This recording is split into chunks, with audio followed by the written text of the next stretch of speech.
Bayang Kiririso, huwag na magpahuli. Tutukan natin ang mga kaganapan para sa ating 2024 Commissioners Cup. Ito po ay handog ng Philippine Racing Commission para sa ating mga commissioners. Tingnan natin ang mananalo kaya dito, ang liyamado o makakadihado. Check it out.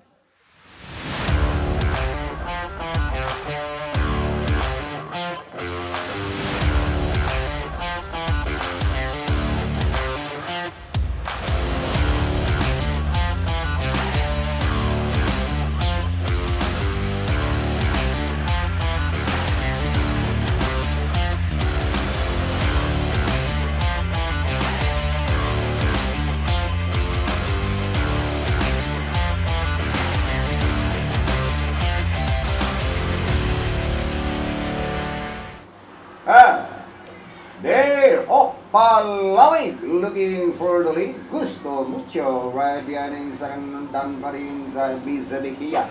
Jaguar is racing in fourth position, down in PP, sophisticated. Rally outside now is Jungkook, then followed by Nuclear Bomber. And on the straight they travel, matching stride now, Bizadikia. Bizadiki, Palawig, party outside, Parlang away, Gusto mucho. Silang away in fourth now is Jaguar, and as they race the last 1200, it's still Palawig in front now by half a length, followed by Bizadikia. 7 lengths away to Gusto mucho. Jaguar now from the outside, fourth and followed by Sophisticated. One moving forward now, Jungkook, and followed by Easy Does It, Nuclear Bomb. Wild Rider MM Gonzalez losing his mount on Robin Hood. And as they race the parter now, he's still Palawig with 4 lengths lead. Palawig with 4 lengths lead. Bizadiki, Jaguar now from the outside, and followed by Gusto mucho. Then next in line, Jungkook, here comes Sophisticated. Then followed by Easy Does It, Nuclear Bomb, final turn now, Palawig by only a length. And Jaguar now for the outside, Gusto mucho. Down the stretch they go, Palawig, Jaguar now for the outside. Jungkook now on the further outside. Jungkook now takes the lead, followed by Jaguar, Jungkook, and finally Jungkook. Jaguar, sophisticated, Palawig. Hello Bayang Kiririso, muli po tayo nagbabalik. And for today, dito po sa Malvar, Batangas, maganap na po ang ating 2024 Philocom Commissioner Cup Division 2. So, 3 divisions po ito. Kahapon po yung ating pong Division 3 kung saan ang nanalo po dyan si Modern Com.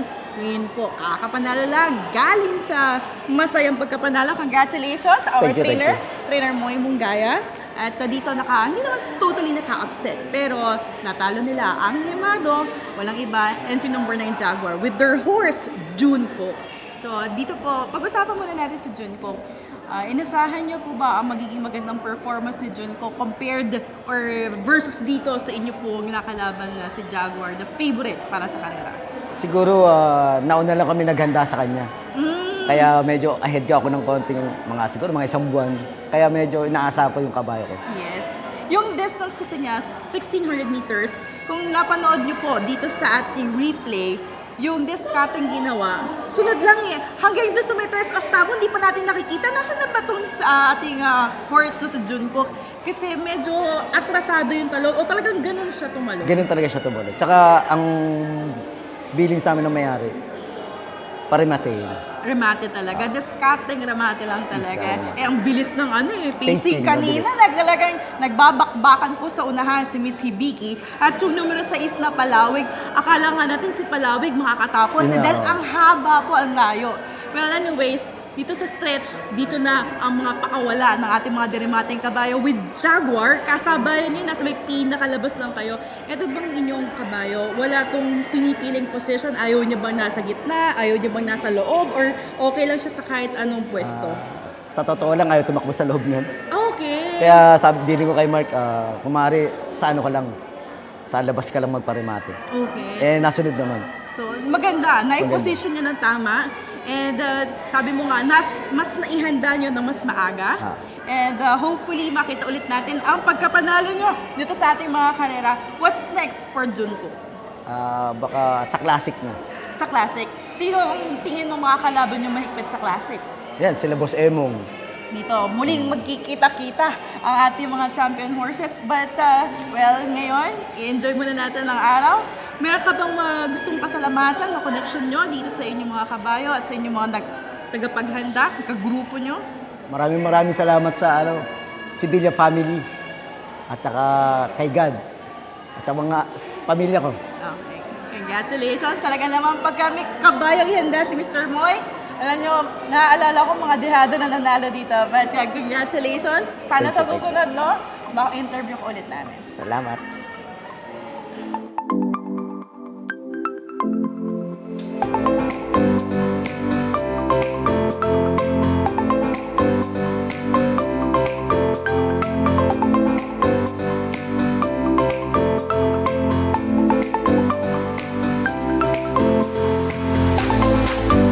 Hello, Bayang Karirisa. Umiinit na nga talaga ang panahon sa I hope you're still cool sa inyo pong mga favorite na OTVs. And today, aside from watching your favorite champions na magkakarera po para sa ating Commissioner's Cup, narito po ang isa po sa ating mga sponsors. Sila po ay naghahatid sa atin o naghahatid po ng mga produkto para sa ating mga equine. At hindi lamang pangkabayo pala, no? Yes. Even for manok, basta lahat ng pang-animals, maaari niyong pumbilin sa kanila. May I introduce to you Mr. Angelo Alarma, ang ating pong trader dito po sa ating Veco Medicines. So Yes. let's talk about this trading po muna nyo, ang inyo pong kumpanya, Yes. kailan po nag-start, gaano na po kayo katagal sa industry, and kung meron na po ba kayong mga nasusuplayan dito? So actually, 5 years na kami sa business na to. So ang aming company is Agribet, Bayats Agribet Trading. So ang mga products namin is mga dewormers for equine and vitamins and joint supplements like chondroitin at yung mga aming mga dewormers as we have ivermectin, pyrantel, and febendazole. So isa sa mga pinakasikat at ginagamit na ng racing industries is yung aming kick ulcer, which is omeprazole, na napakagaling para sa panggamot sa sakit na colic, na which is yun ang kadalasang nai-encounter ng ating mga alagang kabayo, lalo ng ating mga racing horses dahil sa pagpapalit-palit ng mga pagkain. Then ang kagandahan pa ng produkto namin na meron kami, which is ang Veco, is isa sa mga leading manufacturer from India. So which is dinala namin dito sa Philippines para makita ng mga ating mga farm owner, trainer, and farm manager na meron tayong produkto na first class na pwedeng gamitin sa ganitong karerahan. Maybe ito po, mas affordable, ika nga, Yes, no? yes, yes. So More from affordable. India, Yeah, from India. yeah. Alam niyo po, nabanggit niya yung sakit na colic. It's the common sickness para sa ating mga imported horses. Yes. And yung tama yung sinabi niya, pagpapalit-palit ng pagkain. Yes. So, yung pag-inom po ng paggamit ng inyong pong product, sabihin natin, in a day, mawawala ba yon? Magagamot niya ba yun? Actually, yes, natatanggal niya. Nagkakaroon ng relief talaga sa mga alaga nating kabayo. We have mga veterinary equine practitioner na talaga nagtitiwala na sa produkto namin. Siguro dahil nga yung nakikita nila agad yung mabilis na relief na naibibigay ng gamot namin. And you know, kanina po, ikausap ko na po siya bago pa yung ating interview. Uh-huh. And I learned that for just a quarter, 700 na po ang naka-order sa kanila nung gamot na sinasabi niya. Yes. Dito pa lamang po inside our racing industry. So, kung pagkakatiwalaan, masasabi natin na papagkatiwalaan na because marami na nga pong nakakagamit at marami na rin nagagamot. Now, with other products naman po, aside from for equine, ano pa po ba yung mga kinikater nyo pang hayop? Actually ngayon si Bayats Agribet Trading naka-focus lang muna siya sa equine. Okay. So we're looking forward na makapagpapasok pa kami ng iba pang meds na makakatulong sa ating industry, sa horse industries. Okay. Okay. So sa ngayon ang focus muna is more on dewormers, multivitamins, and joint supplements. Right now, since it's February, Yeah. so breeding season po tayo. Do you Yes. have vitamins or yung mga kailangan ng mga horse statin mares, stallions for breeding season? As of now, ang product pa lang namin ngayon na pwede sa mares na buntes is yung Febendazole dewormers natin. Okay. Febendazole dewormers, yun yung ino-offer namin ngayon para sa mga buntes na mares. Kasi safe siyang gamitin talaga. Okay, wow. So yan, sa ating mga breeders, sa ating mga horse owners, sa ating mga bayang karirista, if you know someone who needs medicines para sa inyo pong mga alaga, you may contact yung ating Viance distributor at sila po ay magbibigay sa inyo sa mga listahan ng kanilang mga products na maaari nyo po magamit. So, Mr. Angelo, thank you so much Thank you, for Lea. being here. Thank you. And Thank thank you you so so much. much for sponsoring, sila po Yes. yung sponsor sa ating karera ngayon, sa ating Commissioner's Cup. And looking forward, makita po namin kayo Yes, lagi Lea. dito. Thank you so much, Lea. Thank you. Thank you. Bayang Karirisa, ikinararangal ko pong makausap ngayon ang ating Commissioner, Dante M. Lantin, kung saan po sa kanya po ipinaparangal ang ating pong Commissioner Cup 2024 para sa naganap na karera ngayong araw. Isang magandang araw po sa inyo, Commissioner Dante. Magandang hapon po at sa lahat ng ating bayang karilista.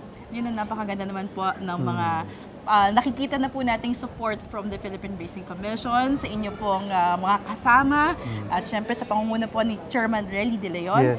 Now, meron pa po ba kayong nais na ibahagi sa ating mga bayang karirisa, mga future plans?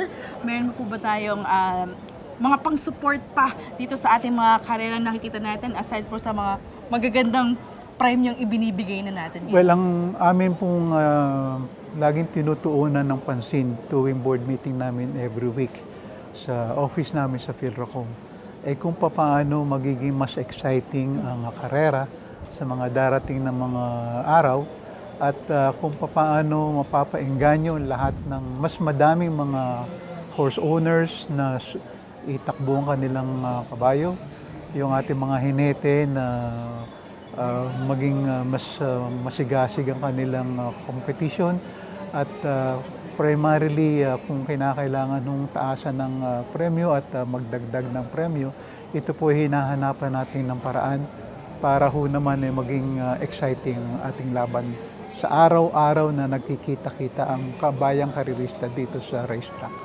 Yes, at isa nga pong patunay yan, yung mga gumagandang sales natin, di ba po? Ganun na rin po yung mga papremyo, nakikita nyo na po, halos every week may mga additional tayo dito, may mga sponsors na tumutulak, nagiging katuwang na rin po natin. At meron po tayo dito mga nakikitang paghihigpit ng komisyon, lalo na po kapag may mga bago tayong nakikita na dapat hindi ito ginagawa. Katulad po sa ating mga hinete, sa ating mga trainers, could you please tell us yung ano pong mga provisions ito? Well, kasi nga gusto ho natin lagi fair play. And ayaw ho natin na may mga nag-shortcut o may mga gumagawa ng mga hindi dapat gawin para maging patas ang karera. At stricto po tayo sa pag-screen at pag-review ng mga tapes at mga video ng mga bawat karera. At bukas po ang ating tenga at mata sa lahat po ng mga reklamo at complaints na nanggagaling sa bayang karerista upang sa ganun po naman ay kahit ano pa man hong reklamo yan, maliit man o malaki, ay atin po agad mabigyan ng karampatang pansin, investigation at ayon na parusa or penalty para po naman ay una, maging aral sa mga horse owner, maging aral sa mga hinete, maging aral sa mga trainer na wag silang lalabas sa rules and regulations at para po sa lahat ng ating mga mananaya ay magiging kumpiyansa sila na ang kanilang itinataya ay magiging fair and play ang magiging kalabasan. So, we're upholding the integrity of our races here, tsaka yung ating pong mga patakaran dito, talaga namang ipinatutupad at nakikita po natin, sinasaliksik po itong mabuti. Yeah. So, maraming salamat po sa inyo. May nais po ba kayong ipahatid sa ating mga bayang karirisa para po sa kanilang pagsuporta? Yeah, bayang karirista, narinig nyo ngayon ang sigawan ng mga nanonood dito sa karera. Ito po ang gusto nating marinig lagi tuwing-tuwinan. Ibig ko sabihin ito ay nagiging exciting ang karera and that's what we want to do. Thank you so much. Commissioner Dante Lantin, thank you for gracing our event and hopefully sa ating mga susunod pang araw, suportahan po natin ang mga pakarera ng Philippine Racing Commission, ang mga karera dito sa Pilipinas at bayang karirista, sana maging buenas kayong lahat. Salamat po. Horses for the 2024 Piracom Commissioner Dante M. Lantin Cup is stolen. Ola, best to begin, boss. Emang Ari outside, Warka in the middle portion, Magtotobetsky, Don Julio is running up the tail of the field. We have a student, Ola, the leader by a length. Boss Emang in second, and in third, Warka Don Julio Ari outside fourth. And Magtotobetsky now racing in last by about 5 to 6 lengths up the face. And still is Tulenola goes on by Hapalenga. On the outside second is Boss Emong Warkanon still in third alongside for Don Julio. And Magtotobetsky still running up the tail of the field. And still is Tulenola by a length. Boss Emong still in second. And in third Warkanon Don Julio still in fourth. And Magtotobetsky. But still is Tulenola. Boss Emong Don Julio on the outside. Is Tulenola still in front. Boss Emong on the outside. Second Don Julio. Then followed by Warkanon. Is Tulenola. Boss Emong keep on fighting it out for the leader. Boss Emong on the outside. Is Tulenola is fighting back down on the inside. Is Tulenola. Boss Emong. As the field turns for Roma. Is Tulenola. Boss Emong keep on matching their strides together. Boss Emong. Is Tulenola. Warkanon. And down to the finish. Is Tulen. Ola is running back there. Boss Emong. Warkanon on the outside. Is Tulenola. Boss Emong on the outside. But instead is Tulen. Ola. And finally is Tulen. Ola. Second goes Boss Emong Warkanon. Don Julio Magtotobetsky. Bayang Karirista for our 2024 Commissioner's Cup. Ang ating pong Division 1 winner, walang iba, nirendahan ng ating favorite. Ito, idol ko na talaga, Jan Alvin Guse Thank you. on top of Stolen Ola. Congratulations Thank to you. you. Leia, thank you. And kung sa inyo pong panonood napasigaw kayo, lalo dito, yung excitement po sa loob ng mga nanonood, ang ganda, ang galing. At nagkaroon pa nga dito ng slight inquiry, no? Abo. So let's talk about muna yung discarding ginawa mo. Parang lumalabas kasi dito, banderang tapos Banderang kayo. tapos. So talagang yun ang binilin sa'yo ni Trainer Yes, Lubutupas. yun. Yun talaga yung option namin. Mauna talaga siya kasi yun po yung laro niya eh. So, ang ano sa akin, may pace ko lang po yung kabayo ko. Talagang matipid ko lang po talaga yung kabayo ko. May panalo na po. Well, doon pa naman po sa unang pagbukas, yung pagtalon pa lang, you have the advantage ng positioning. Kasi magandang talon, nasa unahan, ikaw nagdala ng pacing. And with that, talagang susunod lang sila. Now, the challenge comes from dun sa may 3 oktabo. Sa 3-8. Talagang nakasunod lang eh. Kasi, Dito, nagdidikit lang kayo eh. So, anong na-feel mo during those moments? Unang-una, yung pagsalida pa lang namin, okay na. Sabi ko, kung hindi sila lalapit ng medya milya hanggang 3 oktabo, kung lumapit man sila pero hindi persado, hindi ko pa rin po sila iintindihin kasi yung kabayo ko talaga, may tipid ko lang maparating ko ng may dating sa diretso, may panalo na talaga. Okay. So talagang itinipid mo lang to. Opo. So for 1/6 na distance. And sa lahat po nating mga bayan, Chris, if you can see yung ating lineup, youngest itong kabayo na to. Yes, yes. 4-year-old, Oh, yeah. ang ganda ng potensyal, Mga magaling. mga veterans diba? na yung mga kalaban din, Mga no? veterans pa rin. And let's not discount itong ating Boss Emong Horse na nagpaganda rin ng karerang Yes, ito, no? Ganda ng laban po namin. Yung medyo nagdikit kayo, di ba? Opo, Pero opo. wala namang contact po yun, mga bayang Opo. Karirista. Doon ba na medyo na-challenge ka? Medyo na-threaten ka? Yes. Kasi kilala ko si Boss Emong po eh. Lagi ko naman po nakakalaban po yan. Sabi ko po, pagka nagpantayan po kami sa diretso at naungusan niya po ako ng kahit kalahating kabayo ko, may panalo na po siya talaga. Okay. Pero hanggat hindi siya lumalagpas ng umuungo sa akin, sabi ko may panalo. Kaya nang nagdikdikan po kami na ganun, umungo siya ng leeg lang po. Tapos, so binigay ko na po yung lakas ng kabayo ko, hindi niya po nakuha. Sabi ko may panalo na talaga. Ang laki na po ng chance. mabawi mo agad yun, no? Dapat Opo. maka-comeback kayo eh. Opo. Hindi pwedeng maungasang kayo kahit kalahating kabayo, ipapag-iwan na. Opo, kasi si Boss Emong sasandal po yung pagka nakaungos po. Ah, Yun din po yung iniiwasan ko, baka mamaya makaungo siya, sumandal po. Yun po. Okay, so that's a very good performance coming from Stolen Ola and John Alvin Buse. Talaga naman Bayang Carissa, malaking factor kapag magaling na hinete ang nakasakay sa ating mga champion horse. With that, nakita po natin yung ginawang diskarte, very good. And hopefully makita natin ang inyong pang mga panalo. Let's have a hint lang, no? Yung mga, dahil papasok na tayo sa ating Road to Triple Crown, meron ba kayong inihahanda from the stable of Miss Belen C. Habla? Marami silang panghanda po. Pero may nakikita po ako doon na sa Road to Triple Crown si Adel Ha. May potential po yun kasi nasakyan ko rin po yun. Pero ang sakay ko po ron syempre po kay Mr.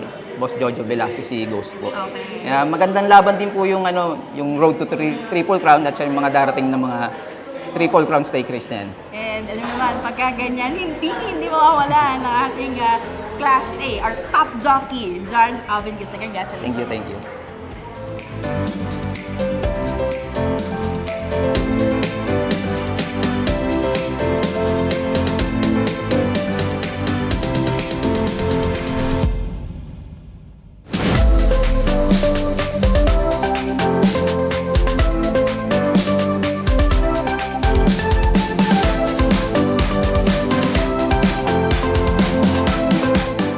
Sa lahat po nating mga Bayang Carissa, let's congratulate ang ating mga winners. Same with the connection of our winner Stolen Ola para sa ating 2024 Commissioner's Cup.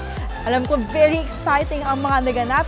Huwag po kayo mag-alala dahil sa mga susunod pa namin na ipapakita sa inyo dahil sa ating pagpasok ng Triple Crown, dito na masasaksihan ang ating po mga 3-year-old horses na future champions. So please stand by. Lagi lang po sana kayo tumutok dito sa ating channel. Hit like, share, and subscribe.